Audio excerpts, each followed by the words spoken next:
Gustong-gusto mo ba magbago buhay mo? At hindi mo alam kung anong gagawin mo? Eto, panoorin mo to. Paano nga ba kung ang tinatamasa mong yaman o asenso ay bigla na lang mawala ng isang iglap? Dati kang mayaman, bigla kang humirap. Dating swerte pero minalas. Ito ang naranasan ng isang taga-Daraga Albay. Pero pagkatapos niyang magsumikap, nagbalik ulit ang kanyang swerte. Patutunayan niya ngayon sa inyo sa kanyang true-to-life story na bilog ang mundo.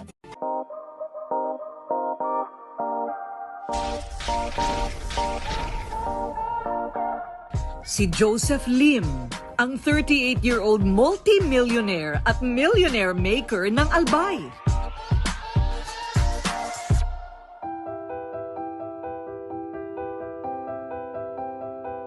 Sa likod ng kanyang tagumpay ay ang mga pagsubok na naglugmok sa noon